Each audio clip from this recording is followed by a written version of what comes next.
So, welcome to Financial and Academic Planning for College. I'm Dr. P. Igor will introduce himself in just one moment. I am a former high school teacher turned full-time test prep tutor and college consultant. And a lot of times people will ask, why did you name your company Crimson Coaching? Well, my undergraduate degree is from Harvard. I lived in the place with the little red crimson dome up there on top called Dunster House. And what I do is I coach students to give their all and to reach their academic potential. So the name Crimson Coaching. But I was a high school teacher starting out in New York in places like Great Neck North High School. And then I ended up my career at Scarsdale High School in Westchester County. In between, the longest I was at Horace Mann School, which is an independent day school in Riverdale. But I spent the biggest bulk of my career as a private teacher as the head of and head coach of Crimson Coaching, where I've helped students sort of get into schools like Princeton and Stanford, as well as my alma mater, as well as, other schools like St. Joe's College in Philadelphia, where one of my students got a full scholarship there. So why Igor and I developed this event is because, as we were sort of just discussing, if you plan, right, both on the financial side and the academic side, well before your student or child is going to college, you're sort of in the best position to get them into the college they would really like to go to, as well as for you being able to afford it. So just a little note on how this presentation will run. We're going to aim to talk for about 45 minutes, and we will have a Q&A at the end. But in the meantime, please feel free to put any questions you have into the chat, and we'll try to answer them throughout as well as at the end if we miss any. So Igor. Hi, I'm Igor Tsukerman. I am a co-founder and CEO and chief investment officer of a company called Eureka Wealth Solutions, which is a small, I would say, boutique company. We're based in New York. We specialize in investment management as well as financial planning. I'll talk a little bit more about the company down the road. I, as you can see, went to Cornell. I also have a master's in financial engineering. I actually spent first, I would say, 15 years of my career on Wall Street. You could probably see some of the recognizable names out there. After the financial crisis, a couple of years after that, I was actually there at Merrill Lynch and Bank of America, right in the middle of it. I think this was the breaking point where I've had enough. And I branched out, and I've been independent for the past 10 years. I actually really enjoy doing the investment management part of it, but I also enjoy doing the financial planning. I enjoy the part where I can help people. And just a quick note on financial planning, I think it's one of the most misunderstood concepts generally in America today.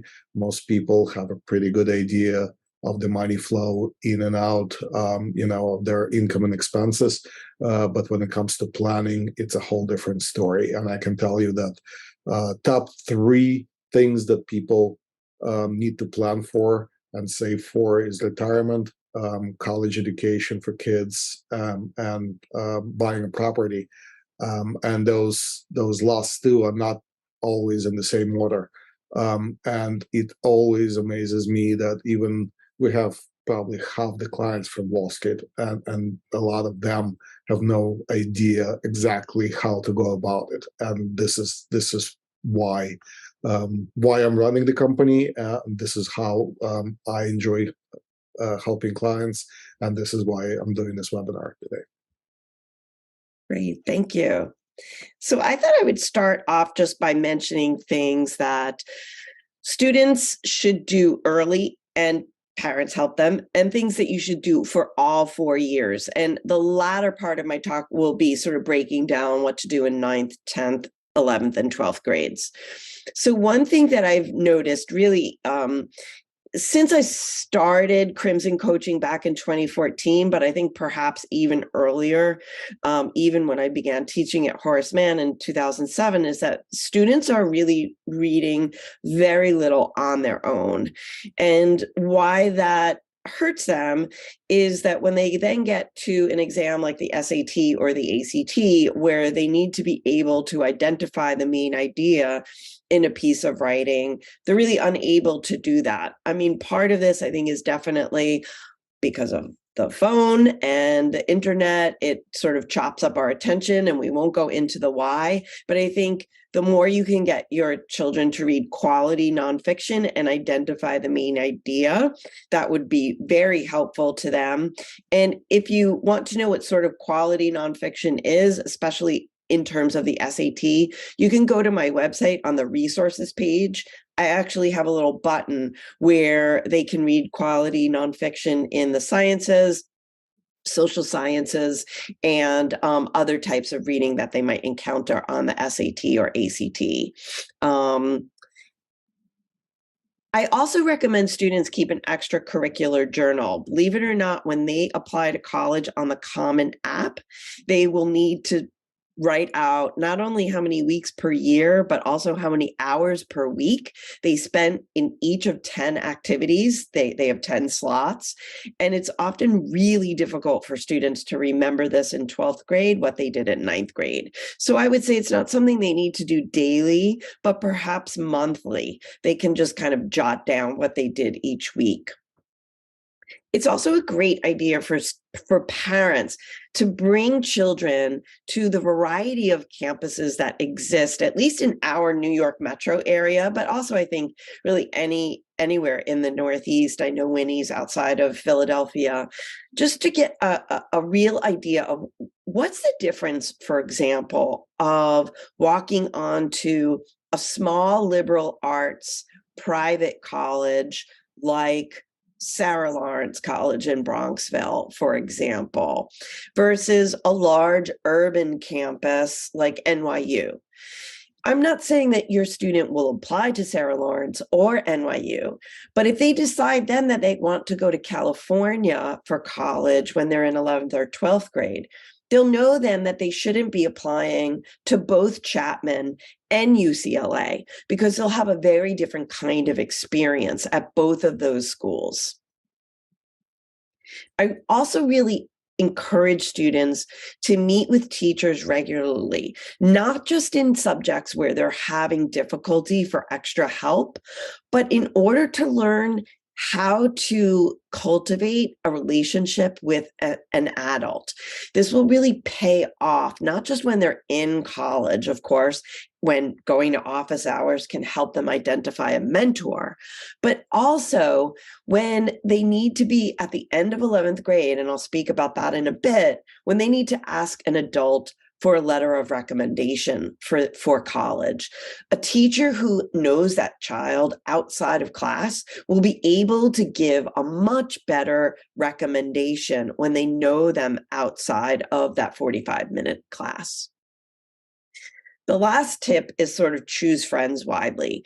There are so many studies, and none of your children are probably in this category, for example, but, students whose friends smoke pot are much more likely to begin to smoke marijuana, right? And it's just because adolescent development is such that the friend group begins to take on a much bigger role in students' decisions than when they're in elementary school. So choosing friends wisely will often have a surprising impact on what your child decides to do later on down the road. So in 9th grade, what are some things that 9th graders can do? 9th grade is a big transition for most students between middle and high school. And so one of the best things that they can do is try to establish good study skills. Even if their grades aren't quite where you'd like them to be, if they master how to manage their time, how to take notes, how to study in a systematic way prior to a test, they will be in a much better place to start getting better grades in 10th grade. Of course, if they're able to get good grades in 9th grade, that's really one way that they can stand out from their peers. Because most college admissions counselors know that the transition between 8th and 9th grade is very tough for many students, they're willing to often give them a pass on weaker 9th grade grades. But if your child can get really great grades from 9th grade, that's one way they can stand out.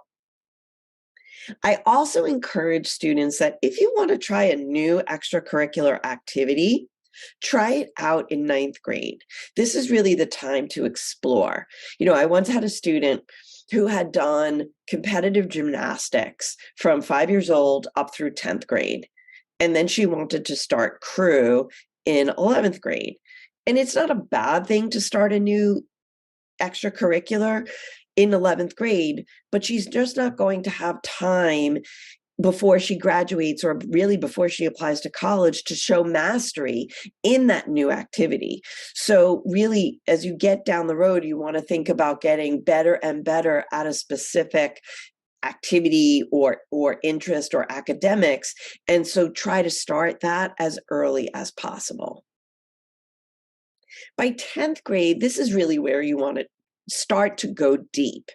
In 10th grade, if your child's grades were uneven in 9th grade, this is really the time that they need to, it's sort of make or break. They need to start getting that GPA up. And if you didn't have a tutor in 9th grade, you want to think about it in 10th grade if by the first quarter their grades are still uneven. You don't necessarily need to hire someone like me. You could get, oftentimes National Honor Society, other students, good students will tutor students who are struggling. You can look at that. And in the extracurricular domain, students should begin to start narrowing their focus on one or two activities. In contrast to when I applied to college back in 1988, when you wanted to be well-rounded, I was just telling this to a classmate from Harvard. Now the emphasis is on being well lopsided. So it's not that you want to do just one thing, but you want to get really good in that one thing. Oftentimes, what you can do especially to show initiative, and I was recommending this to my former classmate because she relocated from abroad to Long Island, and now her children haven't done any activities and they're already midway through 10th grade. I told her to consider an impact project, which I'm happy to share a link to a YouTube video I have on these. But this is an independently led project where students strive to make some sort of impact outside of clubs offered in their school. This can often show great initiative and leadership, which is something that colleges are looking for. In the subject that students were particularly good at in 9th grade, you might also want to signing them up for their first AP course, or if your school is an IB school, getting them into the IB program. And most importantly, if your child took Algebra 2 in 10th grade, definitely consider them prepping for the ACT or the SAT in the summer between 10th and 11th grade. Again, I know for most of us who went to college in the 80s or 90s, it was very common for students to take the SAT for the first time in March of the 11th grade and in May of the 11th grade. The problem with this is that students are also prepping for AP exams at that time. And you really want to put more of your focus on the AP exam because that's a better indicator of what students have been doing all year long. So try to take a little bit of that load off by having them take the late August or early October SAT in 11th grade. And if they don't do well, there's always the November and December tests. The other difference between the 80s and 90s and today is that the SAT wasn't an all year round proposition back in the 80s and 90s like it is today. So students have a lot more options. So the only thing that they really need is having that Algebra 2 in 10th grade in order to begin that process. So Igor, back to you. All right, so switching gears, let's talk about college costs. So we'll start with just looking at what you're going to be up against. So first of all, what's included in college costs? Tuition fees and room and board, assuming that your child is going to be on campus.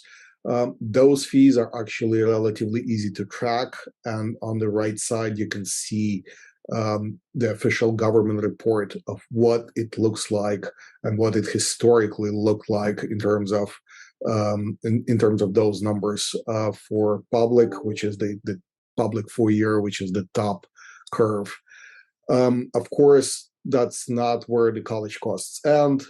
Things like books and supplies and transportation. This is something that your child will have to incur as well.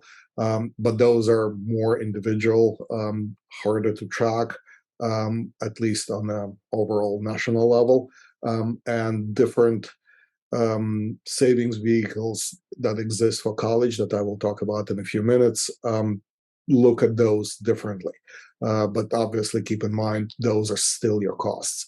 And the biggest takeaway from this slide is that over the past 30 years, the costs of college have increased faster than inflation. So if you think inflation is high now, it's historically been about 2.6%. And the college costs have increased about 6% a year. So with high inflation now, the expectation is that the cost of college will also increase faster over the last couple of years, and it will still outpace inflation in the future. Right. So how do you begin to pay for college? Well, we'll start with the sort of easy part, the financial aid. For full disclaimer, financial aid is a whole different area in the planning for college, and there are lots of people who specialize in financial aid. We don't. We specialize in the savings portion, but we obviously encourage people to look at financial aid first. So you will probably recognize a lot of these financial aid types. So let's start with the top. If you just so just a quick review. So scholarships, those are merit-based and obviously require no repayment. They vary in sizes and shapes all over, and again, there are services that specialize in scholarships specifically. We actually work with another company that only does scholarships. If you're interested, let me know afterwards. I can hook you up with them. Moving on, grants, again, no repayment, but those are need-based, and typically these are federal, state, and sometimes college-level grants. So again, when you have no repayment and you're able to apply and receive those are no-brainers.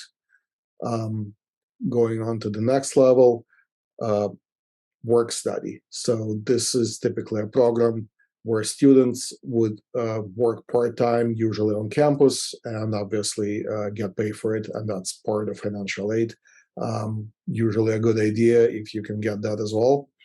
And then the last level of financial aid is loans. And loans also vary in sizes and types, can be taken by students, can be taken by parents, but one thing for sure, they need to be repaid, although as you probably know, there have been a lot of developments on student loans lately. I'll talk about that on the next slide, but just look at the graph on the right. This is the typical pie. This is typically, this is the average of how people pay for colleges. 26% is scholarships and grants, 18% is some types of loans. 2% is even relative of friends, if you have nice relatives and friends who can loan you money. But more than half is from income and savings. Keep that in mind. So moving on to the next slide, very quick overview of FAFSA. This is probably something you've heard about. This is the uniform application on the federal level. It's an annual process where you have to fill this out to see if you're eligible to receive any need-based scholarship, any need-based grants, or any other form of financial aid. So you have some of the details here. You need to be aware that there is 3 different deadlines for FAFSA. There's one that's federal, which is actually very late. It's almost at the end of the school year you're applying for. But unfortunately, there are other deadlines. Each college imposes their own deadline, and each state imposes their own deadline, and you want to check those. Generally, it's a good idea if you think you may qualify to fill out this form as soon as possible, as soon as it becomes available. So for example, for the next school year, it's already available. It starts at the fall of the year before you apply into. Moving on. So another slide. This one deals specifically with how do you borrow. This is probably something you hear less about. There are different types of loans. The best one is the direct subsidized loan. Subsidized means that once you get it, it's only for students, it's only for undergraduate. But once you get it, you do not have to repay anything until 6 months after your graduation. And when you do start repaying it, it will adjust based on the interest rate at that point, and it will be adjusting annually. This is the most common one, and this is the most preferential one for students. And again, it's need-based. There are also direct unsubsidized loans. They're not based on financial need. Unsubsidized mean just like any other loan, the interest starts going as soon as you take it out. So those are a financial decision whether or not you actually want to take those. Those again are student loans. There is an additional plus loans, which are for parents or for graduate students, and they're potentially larger loans, but again, they're more like regular loans where you have to repay them starting, and the interest starts right away. And then there's also consolidation loans. This is typically if you have multiple different loans throughout the college years and you want to consolidate them. There's usually a possibility to consolidate them, again, with some benefits to you. And as you can see, those were the interest rates. They jump around with the Federal Reserve interest rate. And in case you don't know, those rates have gone up quite a bit this year. So be prepared for that. Sorry, let's move on to the next slide. Great. And that's such great information, Igor. I'm just going to ask while I'm speaking, do you mind just muting yourself? I think that'll change who is appearing on the thumbnail video.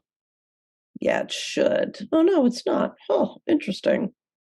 It says show active speaker. I don't know. Okay. Anyway, okay. So in 11th grade, after your child has hopefully gotten their grades under control, begun to sort of identify what are their extracurricular passions, 11th grade, we often hear, is the most important grade of high school. And it really is, because by this time, students should be able to demonstrate both mastery and what their passions are. You know, the two biggest sort of qualities that are assessed by college admissions officers are the types of courses that your child takes and how they did in those courses. So in essence, what were their courses rigorous and how well did they do in those courses? And if you'd like more about this, and I should say, these are two really excellent books I'll put into the chat later while Igor's speaking.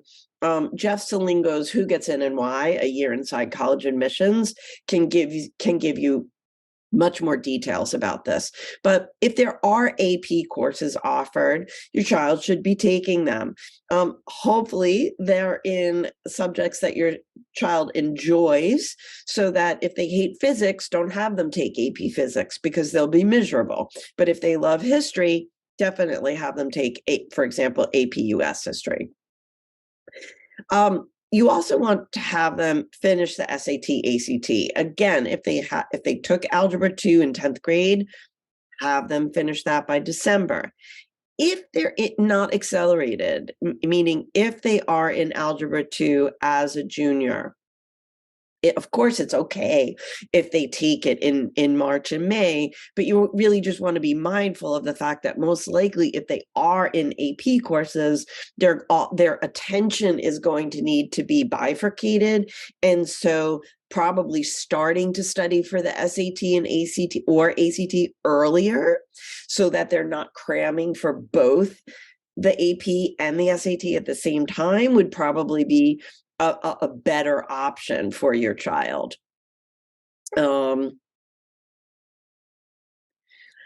think it's a really good idea for students to start building a college list in the fall. And I have some talks coming up, free talks offered by libraries, one of which is how to build a college list. I also have a pre-recorded version on YouTube that you could check out at youtube.com/Crimson Coaching. But this can start really after you've done your 9th and 10th grade general visits. And let's say your child has decided, I want to go to a small liberal arts school near a city, right? Well, then they can start building their list so that they have 3 reach schools, 5 target schools, and 4 likely schools in the fall. And if they're out of state, they can, of course, take an online tour, which the online tours have become so much better since COVID. Then, that they might start with like a list of 30, say, and they're going to be whittling down. And part of that whittling down process is hopefully over February and maybe April break, you can visit safety and target colleges. I also have another talk called Making the Most Out of Your College Tours. And it's a really good idea for you to try to visit colleges while they're in session. If you can only go during the summer, it's better than not going at all. But best is if you can go while there are actual students there, so your child can get the sense of, oh, this is what it would really feel like to go to this college. And then also in 11th grade, you want your child to cultivate relationships with at least 2 academic teachers and their guidance counselor. I used to teach AP US history, and so that's generally offered in the junior year. And I used to have a ton of students come to me asking me for recommendations, which I was happy to do, but it was always easier for me to write recommendations for students who had either participated a lot in class, or if they were shy, would come to see me before school on a free period after school, so that I could add an anecdote that would make that letter a lot richer and really come alive for the admissions officer who is reading it on the receiving end. Teachers are so busy. They're not going to reach out to your kid. Your kid needs to reach out to the teacher. I will say it is possible that some teachers may rebuff these efforts. Some teachers maybe should have retired a long time ago.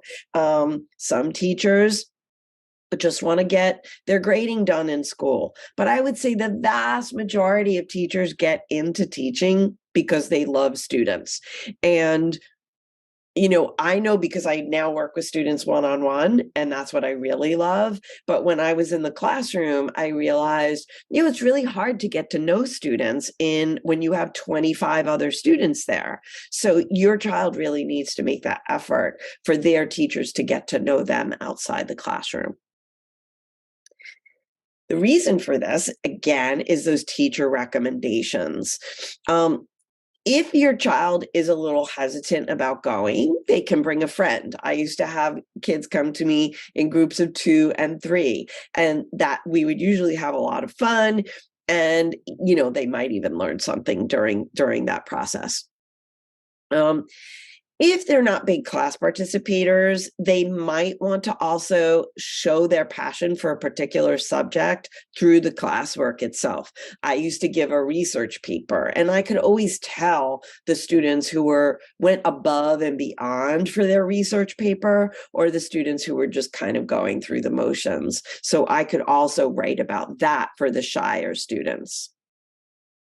When you get to the end of the school year in 11th grade, I recommend having your child ask 2 academic teachers, unless they're going to art school, in which case you definitely want, or music school, you definitely want to have them ask an art or music teacher. But if they're going to a liberal arts or a technical college, you want to have them ask one of the 5 main subjects. Will you write me a strong letter? Now, 99 times out of 100, students ask, will you write me a letter?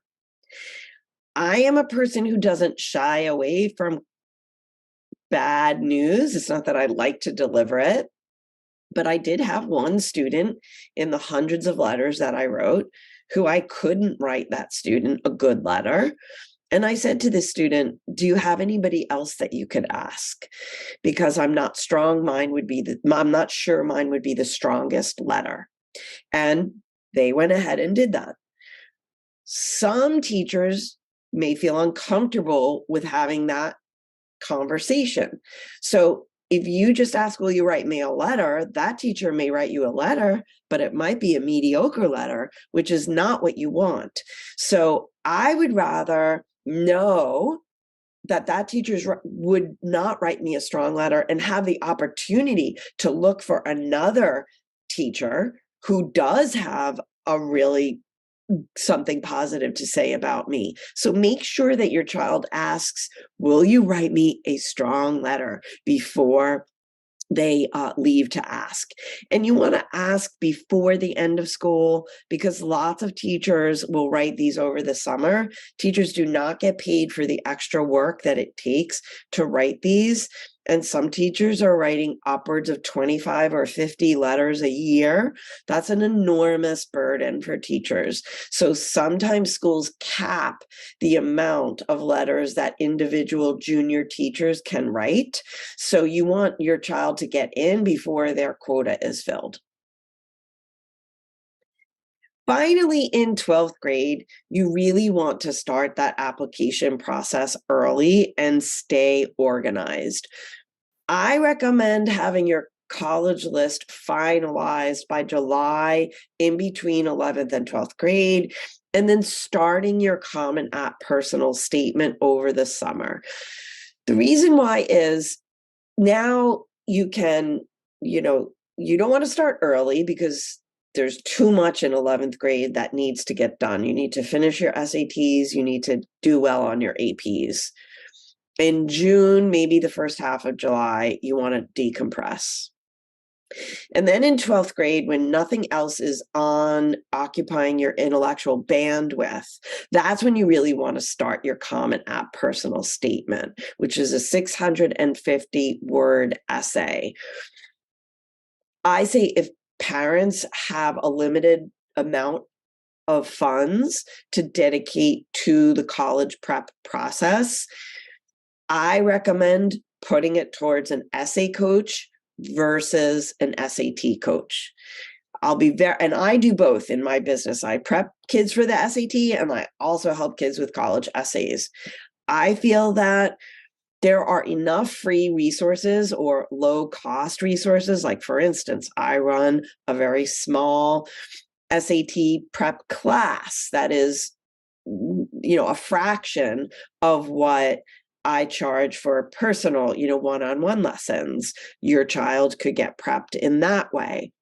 But essay writing is such a personalized process that, and most students are completely flummoxed with the type of writing that the Common App asks them to do because they've never been asked to do this in all of high school. As an AP US history teacher, I used to teach students how to write an analytical essay, but I never asked them to write about their own lives. And I recommend the essay coach because, those essays often pay off in big ways when it comes to the merit-based scholarships that Igor was talking about. Again, a student came to me about 7 years ago. The family spent $2,000 on a package of essay coaching, and the student got a full ride to St. Joe's, which was worth at that time $240,000. So for a $2,000 investment, the return on investment was $240,000. I'm not Igor, but even I say that's pretty good ROI, right? So I do think an essay coach makes sense. In the fall, hopefully their list is already set. Now they need to write the smaller supplemental essays and begin to revise that personal statement for colleges that are perhaps not on the Common App. So, for example, University of Texas, University of California system, those are all completely different essay questions. They also want to get time to get those letters in from those teachers who maybe aren't great at time management. And then finally, give your counselor time to read everything so that hopefully everything can be handed in by November 1st when the application for early decision and early action are. And there's just something in the chat. So I am just gonna quickly go through these other couple of slides.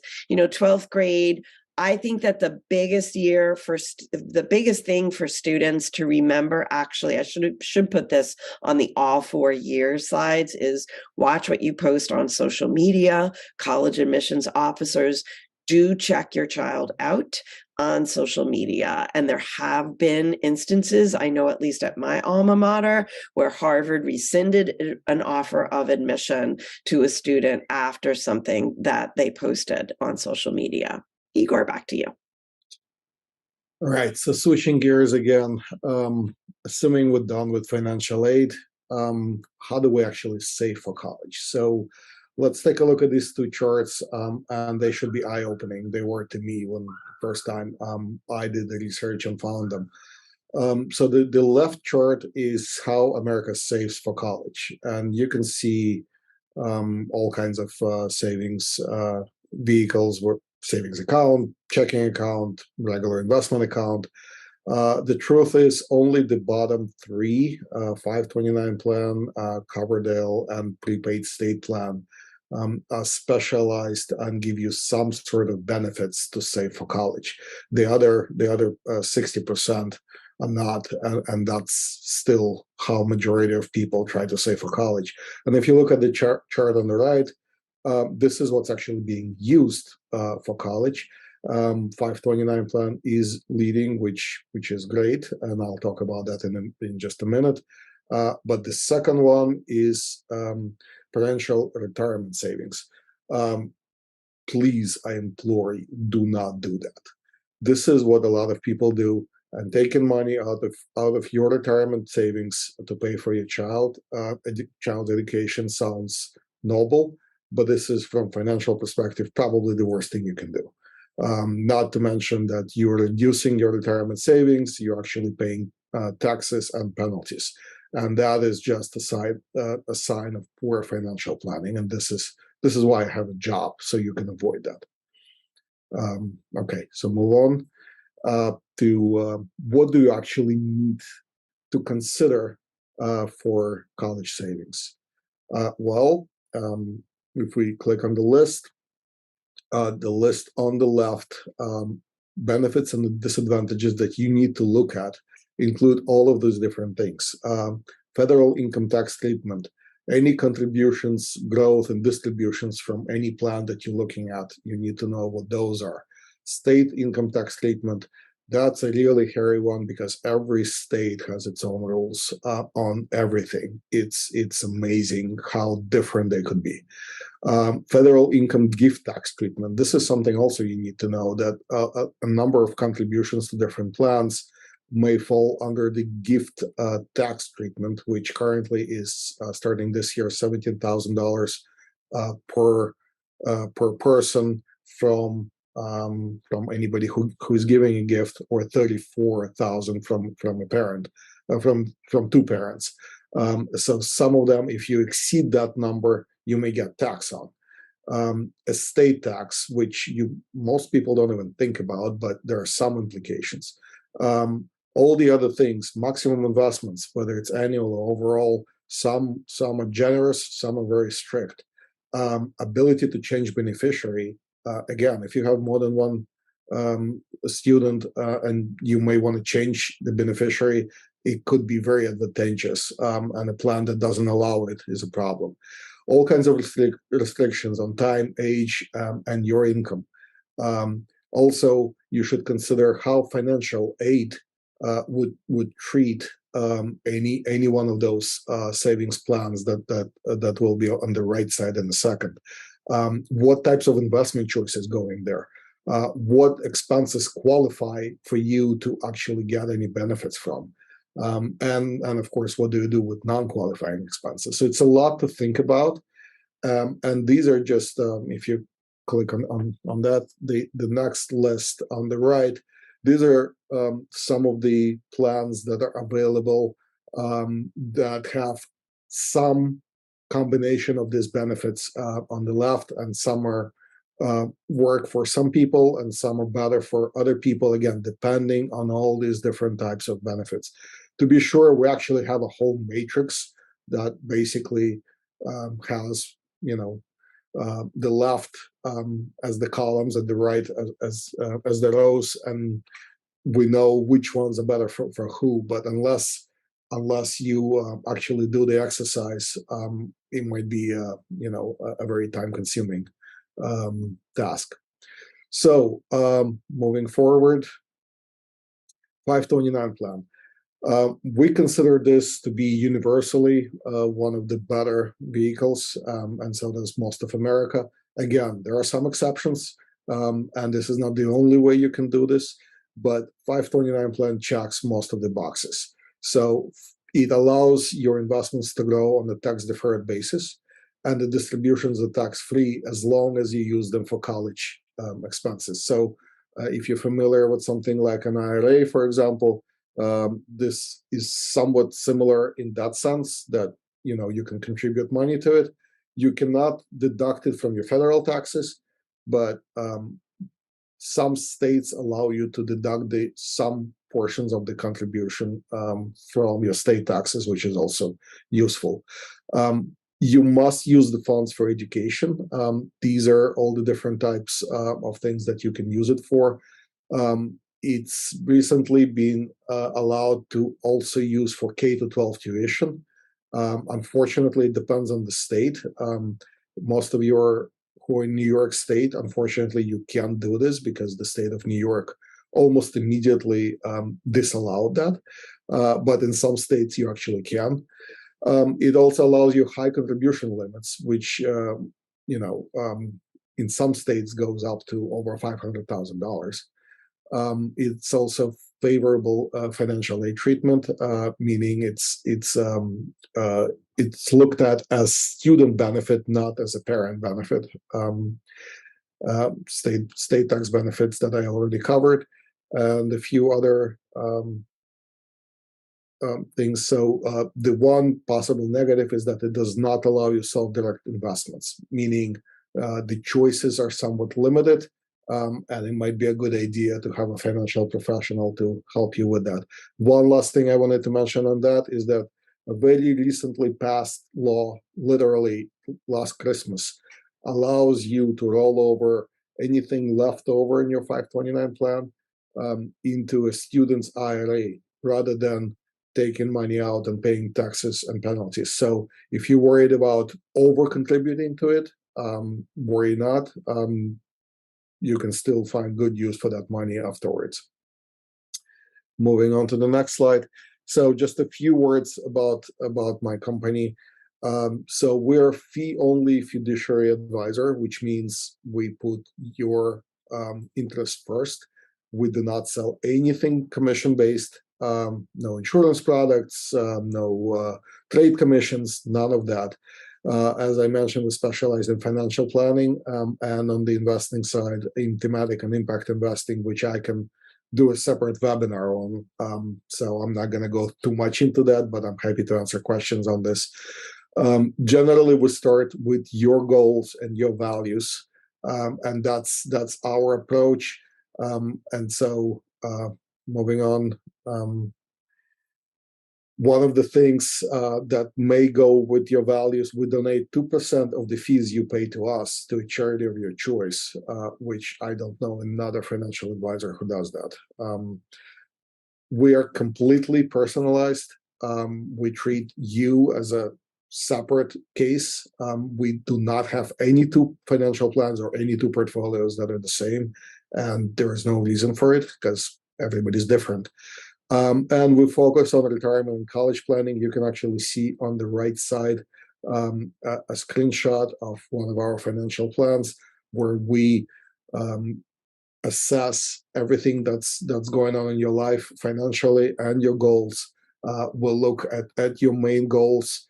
We set them up, and then college planning is one of them. And we see how different potential scenarios may affect your life, your cash flows today, and your retirement, and your other goals.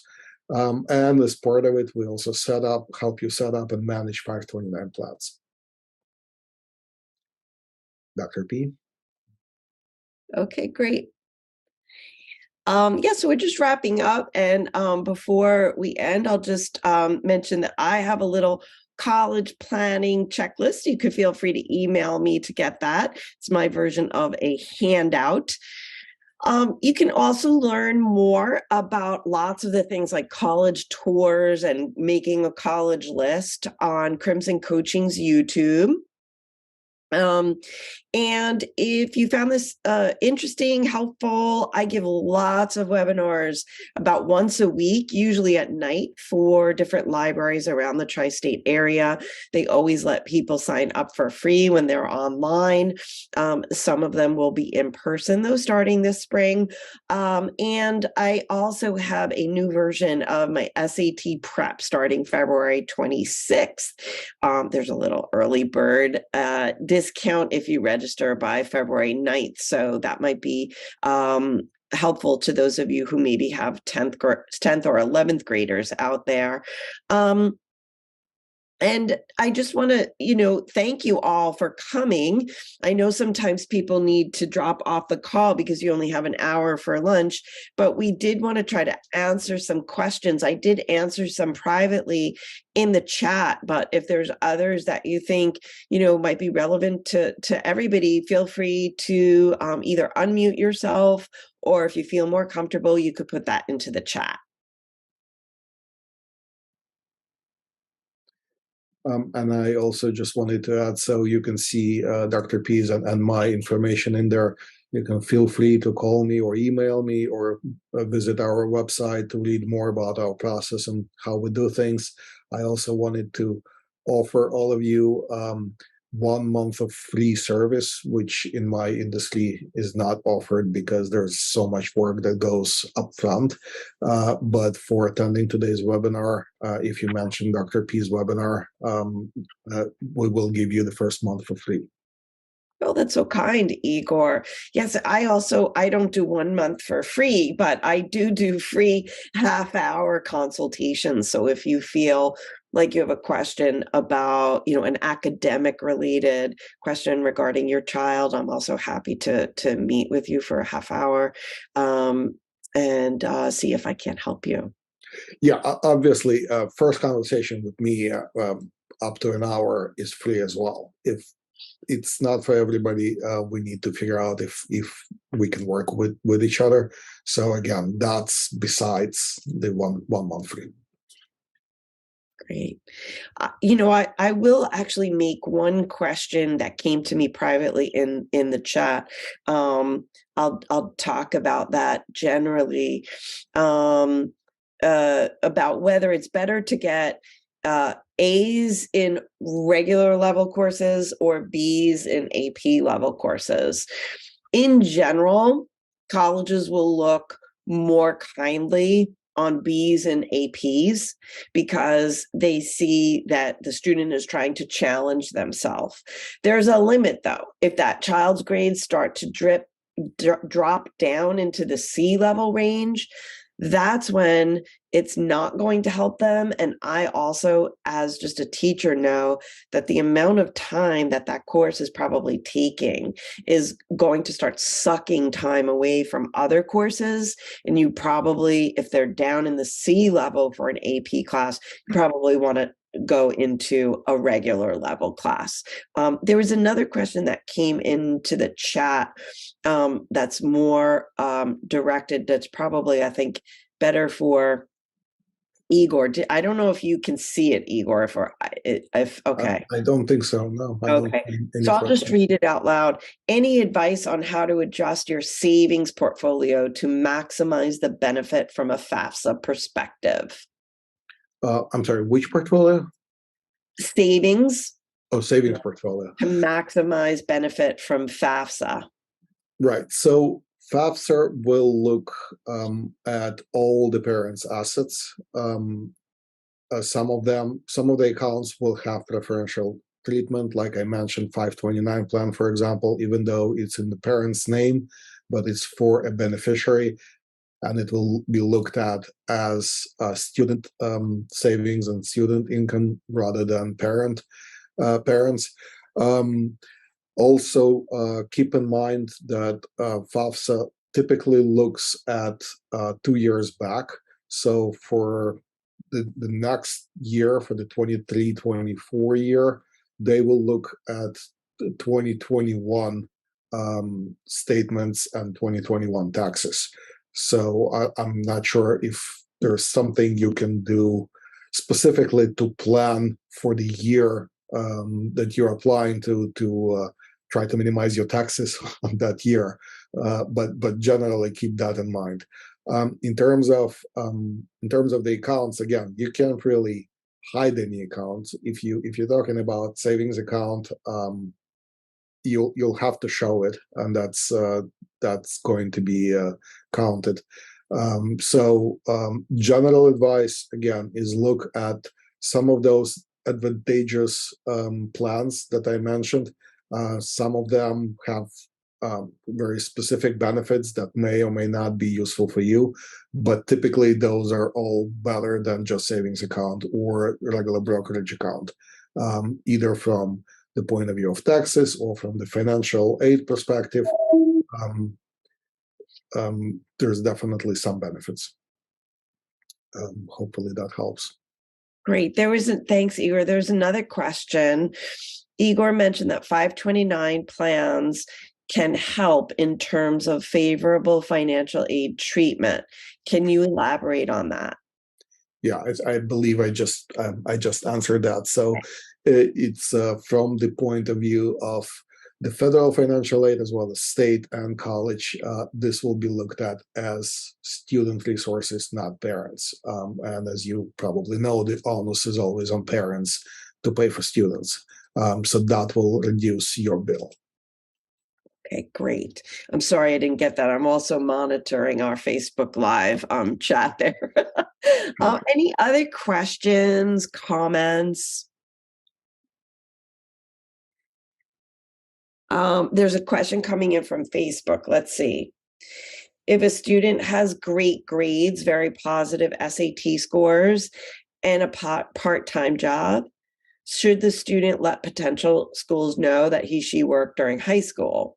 Also, some sports team involvement, but wondering if work ethic is considered by admissions professionals. Absolutely, Amy. Work, whether that work is done, frankly, for the student's own benefit. Some students actually work to help their family income. I should say, I'm going to extend that out.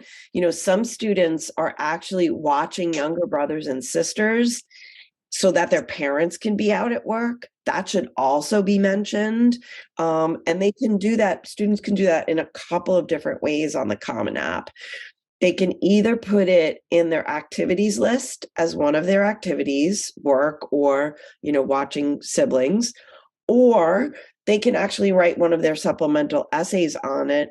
And, or if they think it's a big enough part of their life, they could write their whole personal statement on that activity. So work is absolutely a valid and very good thing that that admissions professionals look at, especially I think because among Gen Z, work is often a lot less frequent than among Gen Xers or baby boomers. I'm not sure how old everybody is on the call, but I'm thinking maybe generally Gen X.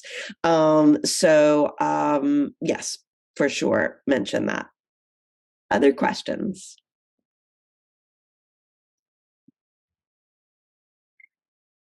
Well, in the interest of time, it's 1:02, and I know a couple of people have already had to drop off the call.